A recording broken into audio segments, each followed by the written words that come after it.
దేవునికి మహిమ కలుగునుగాక. హల్లెలూయా. ప్రియమైన దేవుని పిల్లారా, గమనించండి.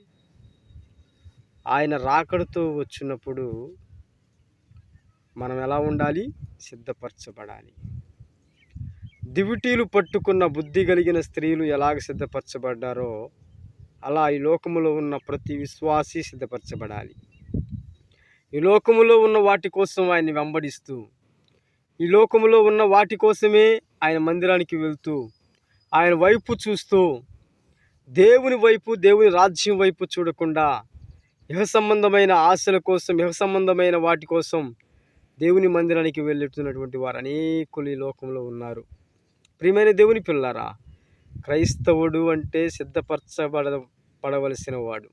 క్రైస్తవుడు అంటే సిద్ధపడినవాడు. ప్రియమైన దేవుని పిల్లారా, ఆయన రాజ్యంతో వచ్చినప్పుడు మనము దివిటీలు పట్టుకొని బుద్ధి కలిగిన కన్యకలు ఆయన ఎదుర్కొని వెళ్ళబోయినట్లుగా మనము కూడా మన జీవితంలో ఎదుర్కొనవలసిన అవసరం ఉంది. ఆ విధంగా లేని బ్రతుకు క్రైస్తవుడి బ్రతుకు కాదండి.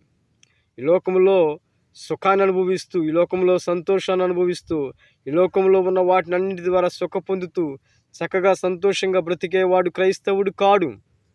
అది ఆశీర్వాదం అనుకోవటం మూర్ఖత్వం. ప్రియమైన దేవుని పిల్లారా, దేవుని కోసం ఆకలి కొనేవాడు, దేవుని కోసం ప్రయాసపడేవాడు, దేవుని కోసం దుఃఖపడేవాడు, దేవుని రాజ్యం కోసం నడిచేవాడు, అటువంటి వాడు నిజమైన క్రైస్తవుడు. అటువంటి లక్షణం ప్రతి క్రైస్తవుల్లో ఉండాలి.